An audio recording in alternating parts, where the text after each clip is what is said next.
A very good morning to you and welcome to the Business Lens on Rapid TV Abuja. It is great to have you with us on this edition where we look at how all the numbers and figures directly affects you and your businesses. My name is Divine Alex. So let's begin with the key business trends that matter right now, starting from the headlines. Global oil prices extended their decline on Thursday as investors watched closely for Iran's response to a fresh United States peace proposal that could potentially ease tensions and reduce fears of supply disruptions in the global energy markets.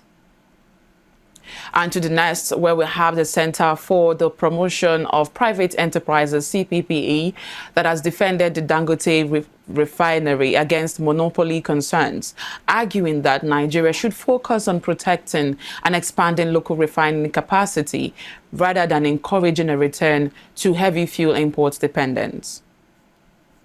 And away from that, the Nigerian Midstream and Downstream Petroleum Regulatory Authority is tightening enforcement of the Host Community Development Trust Framework under the Petroleum Industry Act, PIA, with operators now being pushed to fully comply with the mandatory 3% contribution to host community funds. And to the next part that touches everyone, which is the cooking gas and petrol prices that has remained stubbornly high across Nigeria between April and May 2026 as rising depot prices, their foreign exchange instability and distribution costs continued to increase energy expenses for households and businesses. And to the next, where Nigeria has maintained its position as the third largest borrower from the World Bank's International Development Association, despite recording a slight decline in its debt exposure during the first quarter of 2026. And in an interesting turn, banks, fintech companies, insurance firms, and other financial institutions flagged more than 82,000 suspicious transactions to the Nigerian Financial Intelligence Unit in 2024, and authorities intensified efforts to track money laundering, terrorism financing, and other illicit financial activities across the financial system. Now let's take a swipe to President Bola Ahmed Tinubu, who has admitted that many Nigerians are also struggling with rising living costs and the impact of ongoing economic reforms, even as he insists his administration has made progress in stabilizing the economy over the last 3 years. Away from that, the Central Bank of Nigeria has intensified its liquidity tightening strategy after conducting one of its largest single-session open market operations, OMO auctions, mopping up nearly 3.7 trillion naira as investor demand for high-yield government instruments surged sharply. We will look at those stories and more after the break. My name is Divine Alex. Stay with us.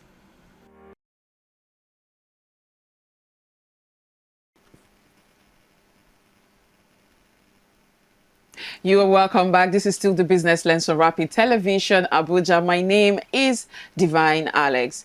Now, after giving you the headlines, today we are unpacking a packed mix of global and domestic market signals, from easing global oil prices on geopolitical expectations to Nigeria's tightening liquidity stance after a massive 3.69 trillion naira mop-up by the CBN. We also look at rising energy costs at home, renewed debate around refinery competition, stronger anti-money laundering scrutiny, and government acknowledgement of ongoing cost of living pressures. This is all a story of global shift meeting local economic strain and the policy responses trying to balance both.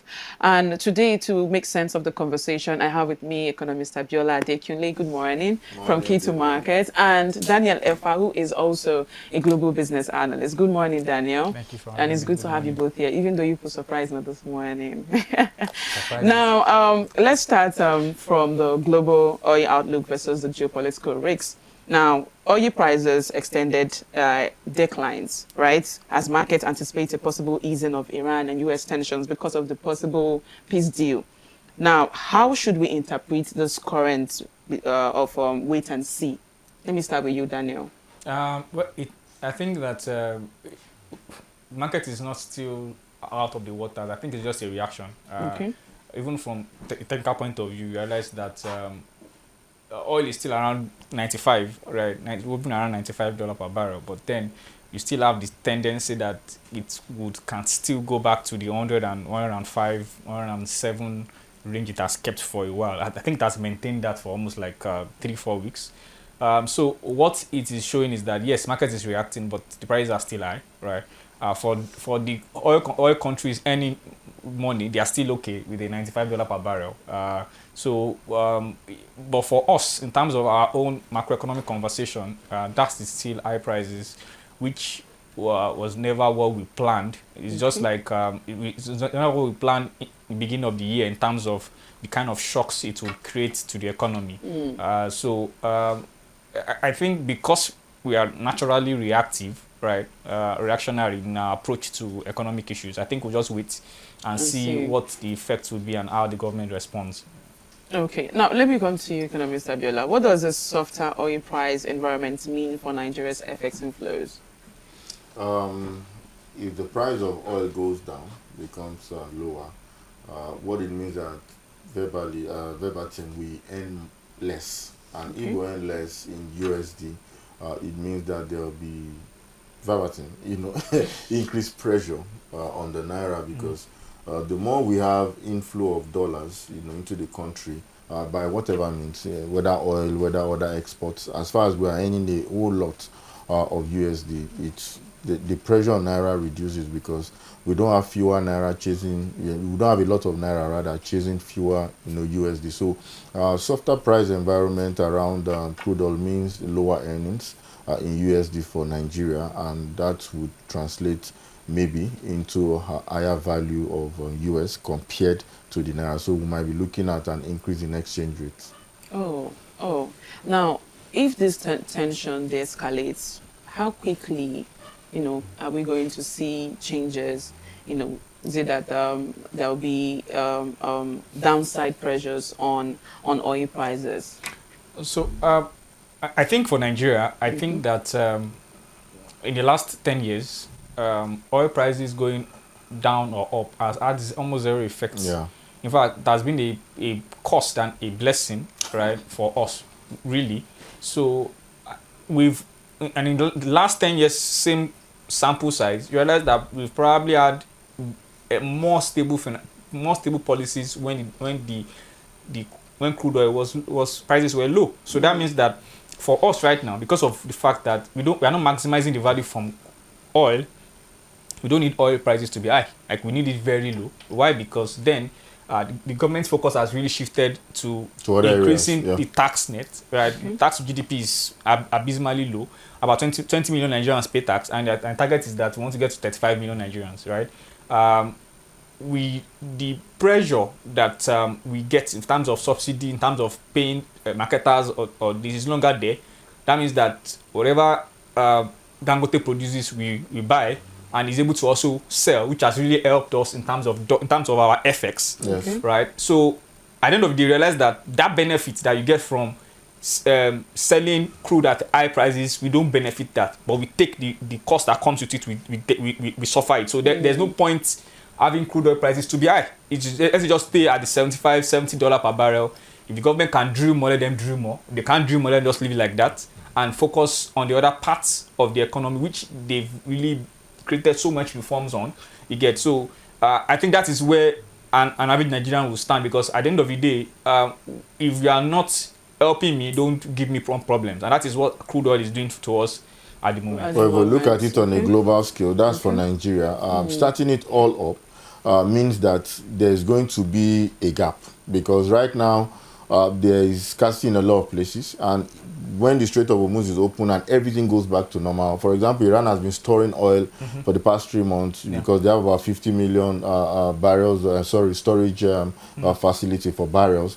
And I think there are already more than 30 million as of now. So countries are just storing, which is fine. But you see, those crude oil in storage will not automatically get to their destination when everything goes back to normal. It will still go through the normal ships, vessels that slowly. So it will take maybe up to 6 months for us to ease back into the Strait of Hormuz situation. Okay, now, what can Nigeria do to position itself to the part where we can also, look at other countries and see what they are doing with this whole storage thing to also help us. Because if we want to talk about this whole oil thing and the fact you even mentioned Dangote, I'm still coming to that. How do we even position ourselves? I know we've been talking, it's looking like, we are talking and talking, and somehow, but maybe because we have not actually, because we've talked, we've done a lot of analysis looking at how we could, get into this space. But what are the practical steps? Nigeria knows what to do. I've always maintained that fact. What about the ordinary Nigerian? What am I to do? Should I go and build storage in my house? I have water storage in my house. They come and put code there.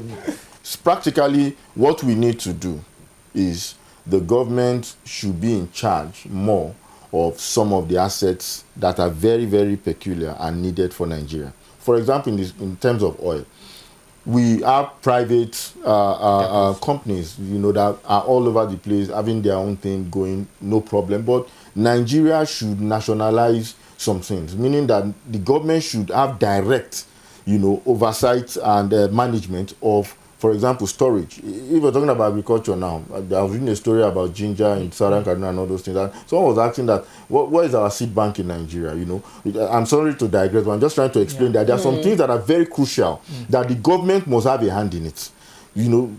Case in point, this storage issue. So Nigeria should build storage facilities in a place that has very high proximity to where our oil is being drilled, so that in case of anything, there's a place or there are places in which we can actually store. That is a practical step for them to build. We know what to do. Let's do it.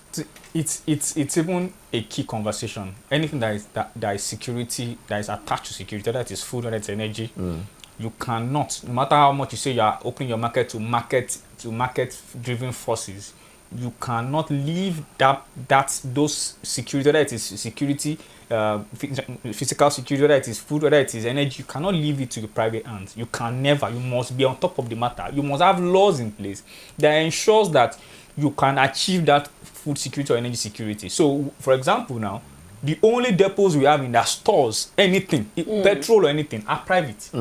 NNPC has nothing. It's dangerous. So how can the country have energy security when it doesn't store anything? The raw material for the energy is not in your hands. Food we don't store, right? So if there's any food crisis, we are all on our own basically.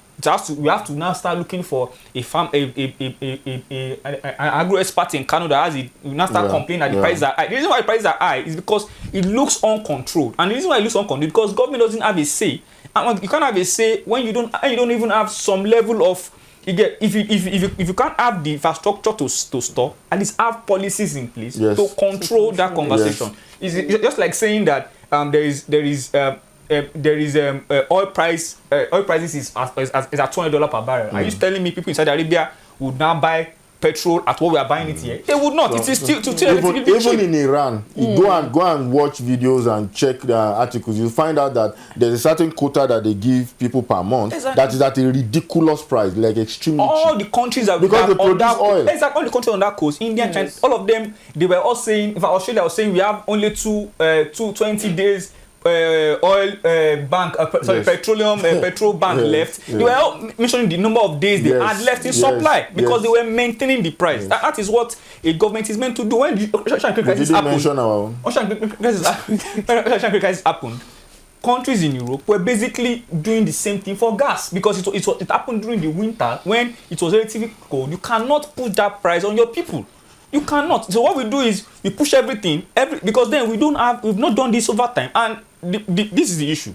The issue is that we have these problems. We can all see it, but a new government comes in and looks at the issue and leaves it the same way. But yet you are saying you've done something. You can't tell me you've done something when you are saying the issue and you're not fixing the issue. And if you cannot finish it within a particular administration, government is a continuum. The next person will pick up from there. Because you started it already. Yeah, so this should have been started like 20, 30 years ago. And by now we'll have something extremely, worthy of mention. Because for example, Dangote Refinery, for example, brings up oil. We have almost zero control over that business. It is not because government is meant to control of a private business, but because it is tied to energy security. Yes. You are meant to have some, apart from the 22%, which I feel we should have gotten, and should have some extra clauses that talks about the fact that our people comes first in whatever you are supplying, because you are on our coast. We are giving you a free trade zone. We are giving you so many things to ensure that this business comes to play. So this so amount of supply will come at so price. We are even giving you a naira for crude deal. So that means that if it is when there are times of interventions, when prices will be will create shocks to the people, this is so amount this should go for. All these things should be cited, because that is what guarantees us having resources and benefiting from resources we have. Now, speaking of the Dangote refinery, the CPPE has pushed back against the monopoly concerns that were raised, and then they said that this should, assist us. We should even maybe call more for local refining capacity. Now, how do you assess this argument in the context of Nigeria's downstream regulatory journey, and from the context that we are also looking at earlier? See, when it comes to the back and forth we've had with Dangote and the different players in the sector, it all boils down to the fact that we wanted the PIA to fly, and it has done its part. But then not fully, but go ahead. Yeah, but then the idea of the PIA was to deregulate and create a market-friendly space. Yeah, where people can come in and compete. Exactly, and so now it's looking like Dangote completed the refinery first.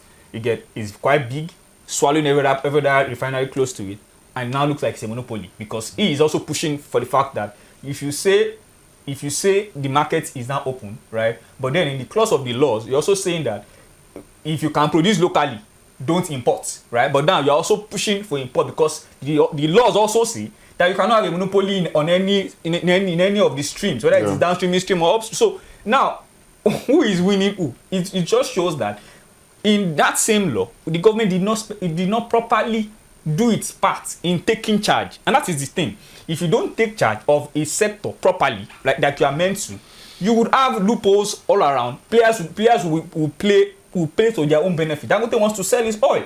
These other marketers also want to make profit. So it is not a function of everybody is trying to be monopoly. Everybody just wants to business grow. So, but then government has to now step in and say, no, this is what favors our people.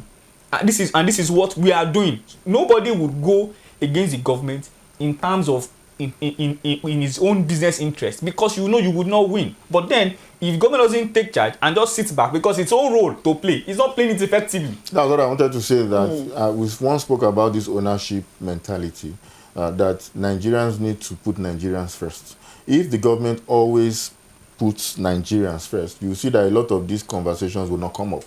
But you find out that in a place like Nigeria, we have individuals or entities that are even bigger, in quotes, okay, I'm just saying in quotes, please, than the government. Yes, because if the government was, okay, Nigerians number one, every other thing can be number two. You find out that whether it's Dangote, whether it's importing, or whether it's marketers, or as far as they serve the purpose of Nigerians living a better life, a lot of these conversations would already have been put to bed, because they would have done the policies properly, because only one goal in mind, which is Nigerians first. Nigerians first. Now, how should regulators, balance market dominance fears with the need for energy self-sufficiency? I think it doesn't conflict, personally. Okay. If energy sufficiency is your focus, I think nothing will conflict with that focus. Why am I saying that? If our goal, right, because we have two issues with energy security. It's affordability and availability. Availability is realistically sorted now, because we have different ways these players can get can get petroleum products in. Second is affordability. Affordability is where the real issue comes in, because that one requires you to work, right? Okay. Third one is quality. Quality, I don't know what any PRC is doing with quality. We've had different conversations around in recent times that the quality of petrol is bad. I've witnessed one that I basically bought fuel from 2 different fuel stations, and I could feel the difference. Immediately I pushed the car forward, I just bought a bad fuel. So that is another issue. Affordability is usually the problem because of the volatility of the oil market, right? So how do you ensure that people don't get driven into poverty, right, by the kind of high prices? Is by you creating not necessarily subsidy buffers. There's a naira for crude deal. Why I'm not benefiting more from naira for crude deal? If I'm giving you naira for crude, there should be an extra benefit. what we're mentioning Dangote primarily is petrol, right? Why are we not signing other deals? Maybe what's the word? Giving. There are so many things from crude, right? Diesel, So many fuel, fertilizers, bitumen, and all those. jelly, Why are you not quota? Exactly, why are you not having concessions on other products to get a sort of benefit in terms of probably certain stability? We need to have petrol prices to be the same for a while, so that people can actually plan themselves. It's not a market driven, it's not anti-market driven, because the reason why subsidies was even bad in the first place was because there was inefficiency, there was corruption in it. But so if now you're with a refinery that can calculate how much petrol it sells to you per time, it's easier to have such a deal with that refinery. So that is the conversation. So that's what I'm saying, that if the focus is on the people, energy security conversation in front, you can never have a conflicting it can't be conflicting, because your focus will definitely, just like you said, will be on your people, and anything that has to do with your people's benefit is what will come to your mind. If you look deeper at the crude oil produce, there was a politician in the 90s that was speaking about, because then it was majorly imports, and it was saying that by the time you consider selling your crude and you're looking at the importations that you get, that there are deals you can strike that will give you only petrol back at almost like free. True. Because they are getting every other thing. There's so many products from it that, okay, get this one, we don't need them so much, even though we need them. But you see this PMS, you are giving it as an extremely subsidized amount, because you have taken the crude oil and this is what we expect from you, but you are also getting a whole lot from it. So give us this PMS, let's say 90%, at a subsidized rate based on these other things you're getting. See, when you put Nigeria first and you enter into a negotiation or you enter into a negotiating room, you will find out that you will come out with better results. But when individuals also think about themselves and they go into that negotiation, you will find out that Nigerians will not be ultimately number one. Exactly. We're in a country where crude oil was being directly swapped for petrol. That's what I was trying to say. It's criminal that you give somebody crude oil, but they will give you petrol. It's criminal, because at the end of the day, what you're getting from that crude oil is a whole lot. So you can negotiate, okay, if you're giving me petrol for free, so what next? What else are you giving me? Out of these other 20 produce, now they're okay, we'll give you, no, give me 5 extra. You negotiate because you're negotiating on behalf of the country. But once we put individualism inside, then the whole negotiation will shatter. Okay. Because it can be bought. It can be bought. Okay, thank you so much for that one. Now, let's go on this quick break. When we come back, we'll continue having the conversation. Please stay with us. Nigeria's economy, the global market. What does it all mean for you? From stock market insights to global financial news you need to know. From Wall Street to the main street and, of course, the marketplace.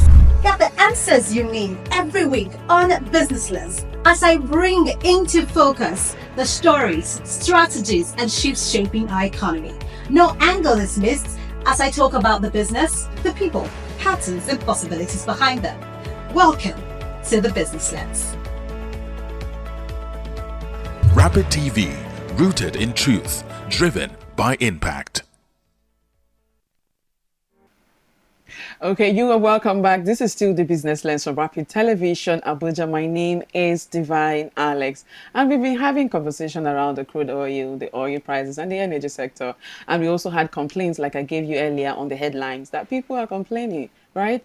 The prices of petrol and gas is relatively high. It has, in fact, remained stubborn. I'm talking about the high prices. But we have also, had remarks from the President Bola Tinubu, who also acknowledged what many Nigerians already feel on a daily basis, that despite ongoing economic reforms, the cost of living is still biting hard for households across the country, even as the government maintains that progress has been made in stabilizing the economy. Let's listen to the President.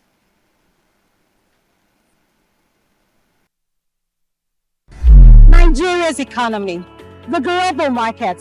What does it all mean for you? From stock market insights to global financial news you need to know. From Wall Street to the main street and, of course, the marketplace. Get the answers you need every week on Business Lens as I bring into focus the stories, strategies, and shifts shaping our economy. No angle is missed as I talk about the business, the people, patterns, and possibilities behind them. Welcome to the Business Lens. Rapid TV, rooted in truth, driven by impact.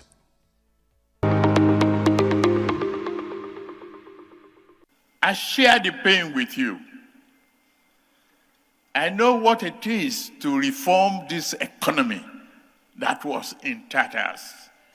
If you lost sleep, I lost some too.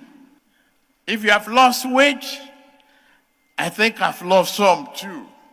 And of the outstanding economic progress we have recorded in the last 3 years of my administration. To consolidate our gains, tackle our challenges, and seize the promise of a greater tomorrow. The task ahead requires patriotism and collective effort. Our economy has undergone significant structural reform, supported by new tax laws and fiscal policies that have boosted revenue collection for the Federation. We promise to remove financial barriers to higher education for our youth. Yes, we have established the Nigerian Education Loan Fund with over 282 billion disbursed and over 1.5 million beneficiaries in school. We promise an improved power supply and end to estimated billing. In the past 3 years, we have closed the metering gap by supplying 2.5 million meters via Presidential Metering Initiative. We have established a 4 trillion bond program to settle verified legacy debt owed to gencos and gas companies. Under our administration, power generation sometimes peak at 6,000, 50% higher than we had inherited. But we are not there yet until we have uninterrupted 24 hours rest electricity. We move away from wasteful subsidy, corrupt invested, rent-seeking approach to businesses, unstable exchange rate, and weak infrastructure. The Naira is strengthening, foreign reserves are rising, and our economic outlook is positive, despite the inflationary disruption caused by war in Iran and geographical crisis in the Middle East. We have strengthened macroeconomic stability through improved revenue.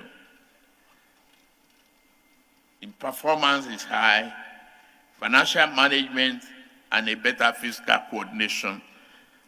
We are building concrete, durable roads and superhighways along the coast. And you've seen the documentary on Sokoto-Badagry Road. We expect that road to last over 100 years. By improving our airports and seaports after decades of neglect, we have reformed the oil and gas sector, and we are attracting billions of dollars in fresh investment in a sector that was almost comatose. Okay, you heard that directly from the lips of the president of Nigeria. So let me take comments let me start with you, Daniel. You heard, if you feel it, you feel it, because if people are complaining about the fact that, oh, cooking gas is very expensive, he's also complaining, because if he said, oh, you lose sleep, I also lose sleep. So I want to get your comment on this, because not only did he talk about the oil part, he talked about electricity, he talked about reforms, he talked about the economy and how much we've been bringing into the system. But somehow, this is where we are. So I want to get your comments on that. Let me start with you, Daniel. So I think that the president is basically doing, okay, so I think what I'm looking at, I think is the location of the conversation. I think that was a political meeting. Event. Political Yes, it was his speech actually. After he won the APC, primary. yes. So this is the thing. For us that discuss economics, not politics, you would tend to want to look at issues purely economically, right? For example, when he said we peaked at 6,000, for example, I had to check. We only peaked for 6,000 less than a day or two. And we've averaged 3,000 since then, right? We've had so many grid collapses, right? So when we are praising a corrective policy, which was essential for anybody, whether it was the one or any other person that had become president, that was important, or else wouldn't have moved forward, right?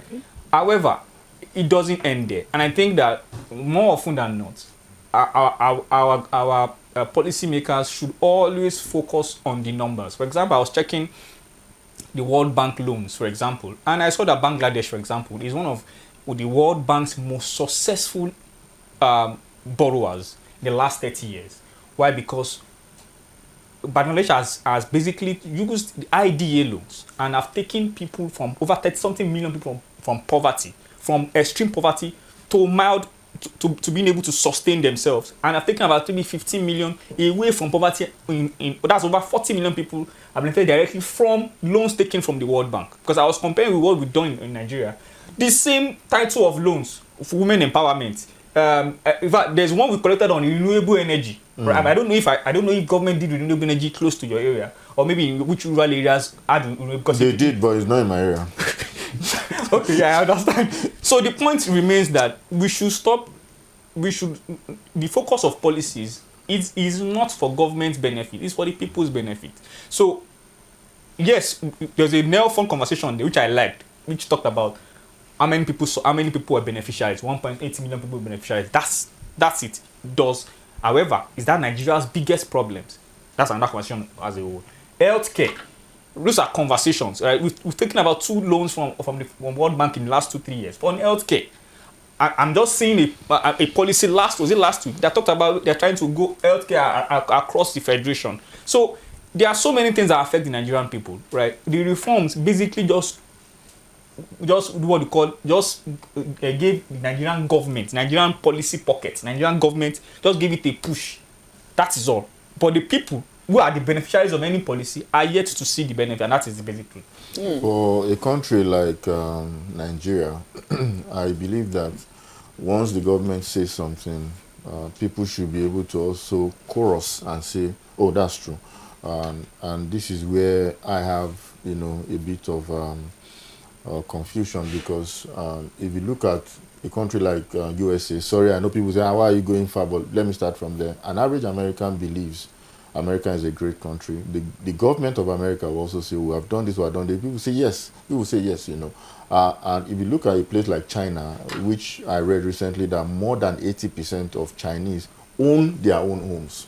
So when the president is talking and say we have lifted and the amount of people out of poverty, there's a chorus there that yes, it is true.